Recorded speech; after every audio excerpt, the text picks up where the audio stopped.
Ça y est, ça va bientôt faire 2 mois qu'on est arrivé au Canada, à Calgary, et on vous partage nos aventures sur Instagram où vous êtes nombreux à nous poser des questions, bien tout simplement sur la vie ici, parce que vous avez souvent des projets d'immigration également. On s'est dit pourquoi pas se lancer sur YouTube tout simplement pour approfondir ces sujets un peu plus en détail. Donc j'ai classé toutes les questions qu'on nous pose régulièrement pour pouvoir vous y répondre. Donc voilà, j'ai pris mes petites notes et on est parti. Tout d'abord, une question toute simple, mais c'est quand même important de commencer par là, c'est pourquoi est-ce qu'on a choisi le Canada? Pour ceux qui nous suivent sur les réseaux, vous savez certainement qu'avant on habitait en Suède et on nous demande souvent si on a quitté la Suède parce qu'on n'aimait pas. Absolument pas. En fait, le Canada, c'est vraiment un rêve d'enfance. Ça a toujours été notre objectif d'arriver à habiter ici un jour. Voilà pourquoi on a choisi le Canada, pourquoi on a quitté la Suède, tout simplement pour réaliser un rêve d'enfance. Forcément, la question qui vient ensuite, c'est pourquoi est-ce qu'on a choisi Calgary? Alors nous, on savait déjà qu'on voulait arriver en Alberta. Le but, c'était vraiment de venir dans cette province en ayant déjà une expérience d'immigration. On savait que c'était quand même plus simple d'arriver dans une ville et Calgary, ça nous attirait pas mal parce que c'est une ville qui est quand même très proche de la nature et nous, c'est ce qu'on adore. On adore aller randonner, etc. Donc, on a choisi Calgary pour sa proximité avec les montagnes. D'ici, on est à peu près à 1 heure de route du parc national de Banff qui est quand même très connu. Ensuite, parce que c'est le côté anglophone du Canada et nous, c'est un côté qu'on voulait absolument essayer de travailler notre anglais au maximum pour devenir bilingue. On voulait pas du tout être au Québec pour pouvoir parler français. Au contraire, on avait envie de sortir de notre zone de confort et se concentrer vraiment sur l'anglais. Également, ici, il y a un côté assez ressemblant aux États-Unis. Alors, je dis pas que le Canada et les États-Unis sont le même pays parce que je sais que ça fait beaucoup polémique. C'est absolument pas les propos. Tout simplement, ici, ça ressemble quand même. On a beaucoup de similitudes et notamment une grosse culture western, cowboy. Et nous, ça, c'est vraiment un truc qu'on recherchait. Cette culture, elle donne vraiment un côté assez unique, on va dire, à la province. Ça peut ne pas plaire à tout le monde. C'est quand même assez spécial. Je pense que si on vient pas forcément chercher ça, c'est peut-être une province qui conviendra pas. En tout cas, nous, ce côté-là, on adore. Donc pour ça, c'est vraiment parfait. Ensuite, il faut savoir que l'Alberta, c'est quand même une des provinces où il y a des taxes qui sont assez basses. Donc le coût de la vie est beaucoup plus bas que certaines autres provinces. Par exemple, notre voisine, la Colombie-Britannique, où le coût de la vie est beaucoup plus élevé. Ici, c'est plutôt avantageux pour ça. Enfin, on ne voulait pas arriver dans une ville où il y avait trop de monde, entre guillemets. On va dire Calgary, ça reste une ville à taille humaine, même si c'est une très très grosse ville par rapport à d'autres comme Vancouver, Toronto ou Montréal où il y a beaucoup plus de monde. Nous qui sommes pas trop de la ville, on arrive à s'en sortir. Je sais pas si ça aurait été le cas dans ces grosses villes là. Et en plus, ça reste le petit côté intime qu'on aime bien, ne pas forcément faire comme tout le monde. Je pense que ça nous attirait aussi. Quel permis est-ce qu'on a? Nous, on est tout simplement venus dans le cadre d'un PVT. Ça faisait quelques années qu'on le demandait. Je crois qu'on a fait 2 ou 3 inscriptions pour pouvoir être tiré au sort et on a eu la chance d'être tiré au sort tous les deux la même année et à assez peu de temps d'intervalle finalement, donc c'était vraiment hyper pratique pour venir.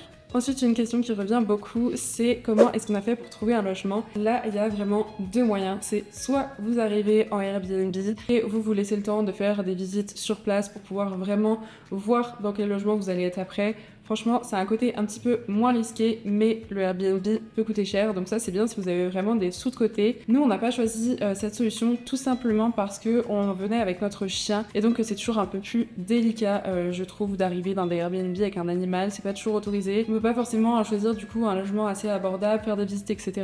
Donc on avait vraiment envie d'arriver et d'être dans notre chez nous. Et pour faire nos recherches, on a principalement utilisé le site Renfasser, qui est vraiment un site spécialisé dans la recherche de logement tout simplement. Après, il y a d'autres solutions. On peut utiliser Kijiji qui est un peu comme Le Bon Coin ici, ou encore Facebook Marketplace. Ou alors, un truc qui marche pas mal, c'est de se mettre dans les groupes Facebook des Français au Canada et des Français de la ville où vous voulez aller. Donc par exemple, les Français à Calgary. Parce que les personnes qui quittent leur logement mettent souvent des annonces et donc voilà, c'est un peu plus simple. Donc nous, on a fait nos recherches en amont. On a envoyé des demandes quand on était à distance. On a essayé de réaliser à chaque fois que le logement nous plaisait des visites virtuelles et tout simplement on a envoyé nos dossiers. Ça s'est fait franchement assez rapidement. Je crois qu'on a dû envoyer peut-être 2 ou 3 dossiers et on a eu la chance d'être pris. Donc voilà, ça s'est fait de manière assez fluide et on a pu avoir notre logement, je pense, 2 ou 3 mois avant de venir ici. Ça sert à rien de s'y prendre trop en avance. Nous, c'est vrai qu'on a directement regardé les logements une fois qu'on a été tiré au sort, mais en regardant par exemple 6 mois en avance, généralement les loueurs vont vous demander d'attendre tout simplement parce qu'ils prennent pas les dossiers à partir de ce moment-là. Quel travail faisons-nous? Ça c'est aussi quelque chose qui intéresse beaucoup et je comprends parce que souvent quand on n'a pas encore fait notre expérience d'immigration, on se demande qu'est-ce que font bien les gens comme travail pour pouvoir aller habiter à l'étranger. Alors nous, il faut savoir qu'on est venu au Canada en ayant déjà un travail, tout simplement parce que on travaille tous les deux en remote, donc depuis chez nous, et le lieu dans lequel on travaille finalement importe assez peu. Donc Wilfried est web designer et moi je travaille dans la communication pour une entreprise du secteur du cheval. Donc voilà, c'était quand même un très très gros avantage et c'est aussi ça qui nous a permis de pouvoir trouver un logement avant de venir parce que on avait des preuves de revenus à montrer et je sais que si vous venez sans travail, ça peut être beaucoup plus compliqué. On a aussi décidé tous les deux de prendre un petit job à côté, tout simplement pour pouvoir déjà se faire du réseau, du contact, pouvoir rencontrer des gens ici. Je trouve que c'est quand même assez important. Sinon, en travaillant de chez soi, on reste chez soi toute la journée et on rencontre pas grand monde. Pour aussi mettre un peu plus de sous de côté et se faire une expérience de travail au Canada. Si jamais un jour on est amené à chercher du travail ici, c'est toujours bien d'avoir des expériences précédentes. Donc là, on a tous les deux pris un petit job à côté qui nous fait quelques jours par semaine à peine. Mais voilà, c'est assez sympa. Ce travail, on l'a trouvé principalement grâce au réseau. Franchement, c'est un truc qui marche super bien ici. Le bouche à oreille, dès qu'on est arrivé, la moindre personne qu'on rencontrait, on lui demandait voilà, où est-ce que tu travailles, est-ce que tu sais s'il cherche du monde. Et de fil en aiguille, on a parlé avec plusieurs personnes, même sur les groupes de Français au Canada. C'est pas forcément des Canadiens directement auxquels on a été parlé. Et en à peine un mois, on avait tous les deux trouvé quelque chose. Donc voilà, je pense que ça c'est vraiment la clé, c'est de pas hésiter à chaque fois que vous rencontrez quelqu'un, que vous allez par exemple, je sais pas, dans une boulangerie ou à la ferme acheter des produits, et bien demandez-leur à chaque fois, est-ce que vous cherchez du monde? Est-ce que vous connaissez quelqu'un qui cherche quelqu'un? Franchement, c'est à chaque fois comme ça qu'on a trouvé, même précédemment en Suède, c'est ça qui avait marché. Après, vous pouvez aussi utiliser des plateformes de recrutement traditionnelles comme Indeed. Je sais que le gouvernement du Canada a aussi un espace pour les jobs. Il y en a aussi beaucoup qui utilisent LinkedIn, mais voilà, souvent, il y a quand même beaucoup de monde qui postule. C'est un peu plus compliqué de se faire sa place. En tout cas, nous, c'est pas forcément ça qui a fonctionné. Après, il faut toujours tenter. Si vous avez le profil parfait, ça peut fonctionner. Mais voilà, nous, ce qu'on conseille, c'est surtout de faire un maximum de réseau. Ensuite, faut-il parler anglais pour venir habiter ici? Alors, moi, je dirais que oui, tout simplement parce que l'Alberta, c'est une province anglophone. Donc, l'anglais, c'est quand même la langue principale. Après, il y a beaucoup de francophones ici, que ce soit soit des Français, mais surtout des Québécois. Donc, vous allez pouvoir parler français avec certaines personnes et des fois, vous vous débrouillez comme ça. Tout est traduit en français, que ce soit sur les produits d'épicerie, si vous voyez une affiche dans le tram. Et même la plupart des démarches sont réalisables en français. Donc ça, c'est vraiment chouette si vous avez un tout petit niveau d'anglais, voire si vous ne parlez pas anglais. Pour ça, ça facilite quand même la vie. Après, je dirais que l'anglais est quand même assez indispensable, tout simplement pour vous sentir intégré. Moi, je trouve que pouvoir parler la langue du pays, des gens qui vous entourent et qui vivent ici, c'est quand même assez important. Je dis ça avec un peu de recul parce que avant on habitait en Suède et qu'on ne parlait pas la langue, et je trouve que ça met quand même une certaine distance. Et aussi pour le marché du travail, je pense qu'il y a quand même beaucoup de recruteurs ici qui vont vous demander de parler anglais. Au moins d'avoir les bases. Alors je dis pas qu'il faut être bilingue parce que on est beaucoup à venir aussi pour améliorer notre anglais, mais au moins avoir les bases pour se débrouiller. Le reste, ça viendra forcément assez vite quand vous êtes immergé dans la langue.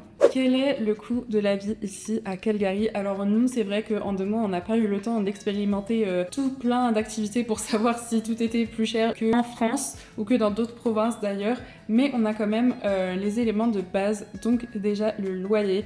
Alors forcément, on paye assez cher de loyer, surtout que nous, on est dans une townhouse, donc c'est pas un appartement ni un basement, donc ça coûte un peu plus cher. On est dans un quartier qui est plutôt bien situé et qui est neuf surtout. Donc voilà, ça a un certain coût. Après, je trouve que pour une ville de cette taille-là et comparé à d'autres villes, franchement, c'est assez raisonnable entre guillemets. On sait que c'est les prix quoi. On s'attendait à ces prix-là, donc on n'est pas choqué. Je pense que c'est quand même un budget à prévoir. Après, si vous avez peu de moyens, vous pouvez réussir à trouver un plus petit logement ou dans des quartiers qui sont peut-être un peu moins bien situés ou un peu plus loin du centre. Nous, on n'est pas dans l'hypercentre, on est à peu près à 15 minutes en voiture. En ce qui concerne la nourriture, on trouve que les prix sont assez corrects. Ça va dépendre du supermarché dans lequel vous allez parce qu'il y en a qui sont plus ou moins chers. Par exemple, à côté de chez nous, on a un Save on Food. Normalement, c'est de la nourriture d'un peu meilleure qualité, mais du coup, voilà, forcément, il faut mettre un peu plus le prix. Mais on peut s'en sortir, je pense, pour, je dirais, les mêmes prix qu'en France, même si ça fait assez longtemps qu'on n'a pas forcément expérimenté ça, étant donné qu'avant, on n'y habitait déjà plus.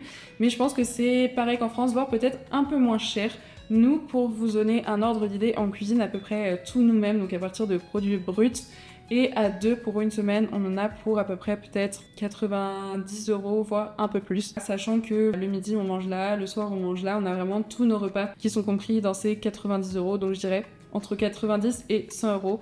En revanche, on ne mange pas de viande, donc peut-être que ça fait un peu baisser le prix. Vous pouvez également trouver des petits commerces locaux ou des fermes qui proposent des aliments à prix réduit, puisque du coup, il y a des coûts en moins. Donc voilà, il y a quand même pas mal d'alternatives comme ça. Il y a aussi Too Good To Go qui fonctionne très bien, où il y a pas mal d'offres. Franchement, chaque jour, des fois, nous on jette un coup d'œil, il y a toujours plein de trucs. Donc je pense qu'il y a des astuces ici qui font que vous pouvez quand même pas mal économiser sur la nourriture. Ensuite, au niveau des restaurants, franchement, on en a fait plusieurs. Alors on n'a pas fait encore des grands restaurants, mais vous pouvez très bien vous faire des sorties à des prix très raisonnables, à 30 ou 40 € pour deux. Nous, on a déjà pas mal de choix, et ça, franchement, c'est hyper cool de se dire que même en ayant un petit budget, on peut se faire plaisir. De toute façon, des restaurants ici, il y en a de plein de types, que ce soit de la street food, que ce soit des super bons sandwichs, que ce soit des restaurants italiens, etc. Vous en avez pour tous les prix. Il y a vraiment beaucoup de choix. Et ça, franchement, on trouve que c'est top. L'essence ici est très peu chère comparé à la France. On est à moins d'1 € le litre si on fait la conversion. Pour ça, c'est top aussi. Au niveau des activités, il y a quand même pas mal de choses que vous pouvez faire gratuitement. Déjà, vous balader dans la ville, découvrir les différents parcs. Si vous avez par exemple un canoë ou une bouée, vous pouvez aller faire du canoë ou de la bouée sur la Bow River. Enfin, il y a vraiment pas mal de sorties comme ça qui sont assez économiques et assez chouettes. Et avant que vous ayez fait le tour de ça, de tout ce qui est gratuit, franchement, ça prend déjà un petit moment. Donc, encore une fois, je pense qu'avec un petit budget à ce niveau-là, on peut faire pas mal de trucs sympas. Les taxes de la province sont également plus basses qu'ailleurs. Donc, comme je disais, le coût de la vie ici en Alberta est moins cher que dans certaines autres régions du pays. Donc pour ça aussi c'est cool, et c'est aussi ce qui fait que certains produits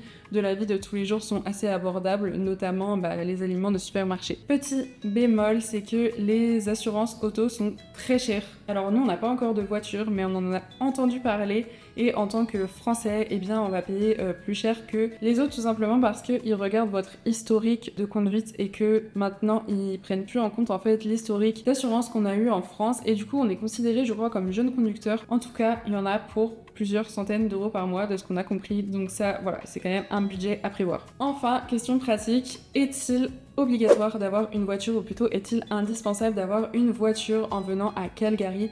Alors moi je dirais que oui et non. Non, parce que nous on n'en a pas, tout simplement, et donc on arrive à se débrouiller. Franchement, si vous êtes pas très loin du centre-ville, dans les alentours, vous pouvez vous débrouiller avec les transports en commun. Je trouve qu'ils fonctionnent plutôt bien, ils sont pas excessivement chers, et en plus si vous prenez le C-Train, donc en extrême centre-ville, donc dans l'hypercentre, il est totalement gratuit. Donc si vous êtes déjà dans l'hypercentre, vous n'aurez tout simplement pas à payer.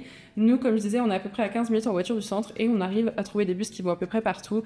Bien sûr, ça prend du temps de prendre les transports. Nous, si on prend le bus, on a beau être à 15 minutes en voiture du centre, on va en avoir pour à peu près 1 heure à 1 heure et demie. Donc voilà, c'est quand même à prendre en compte. C'est pas évident si vous devez aller travailler dans le centre tous les jours, ça c'est sûr, mais franchement ça se fait plutôt bien. Et vous pouvez également utiliser le vélo, bon en dehors de l'hiver, parce que on n'a pas encore fait d'hiver ici, mais je pense qu'avec les températures, la neige et tout ça, c'est quand même pas évident. Mais il y a beaucoup de pistes cyclables, et nous du coup c'est une solution qu'on fait souvent. On va travailler sur notre petit job à côté en vélo, on va en vélo parfois dans le centre. En plus les routes sont hyper sympas, on longe des parcs, on longe la rivière et tout ça, donc on en profite un maximum, et là-dessus c'est assez économique. Maintenant je pense que la voiture dans un second temps elle est indispensable si vous souhaitez voir les choses qui sont à voir en dehors de la ville, et franchement ce serait dommage de les louper, parce que ce qu'il y a de plus beau quand même ici, c'est la montagne, les parcs à proximité. On n'est pas très loin, mais en bus c'est quand même un peu une galère. Donc voilà, je pense que la voiture c'est assez indispensable si après vous voulez vraiment aller plus dans la nature, faire des randonnées, ou même aller dans les Badlands, etc. Il y a plein de trucs à voir qui sont autour de Calgary, et pour ça la voiture c'est vraiment là il n'y a pas trop le choix, parce que pour le coup on ne peut pas s'y rendre en vélo. Une fois qu'on sort de la ville, on est vraiment sur des très grandes routes, et moi j'y prendrais pas mon vélo, je suis même pas sûre que ce soit autorisé. Donc voilà, la voiture, pas forcément dans un premier temps, mais ce serait dommage de pas en avoir une dans un second temps pour pouvoir explorer tout ce qu'il y a à voir autour. Voilà, je pense avoir fait le tour de la plupart des questions vraiment basiques qu'on nous pose tout le temps. Si vous en avez d'autres, n'hésitez pas à nous le dire, soit en commentaire, soit à venir nous suivre sur les réseaux. C'est vrai qu'on est assez actifs sur Instagram, un peu sur TikTok aussi, c'est des formats différents, mais voilà, en tout cas on est très content de commencer ce format, et on espère pouvoir sortir des vidéos assez régulièrement sur notre nouvelle vie en Alberta.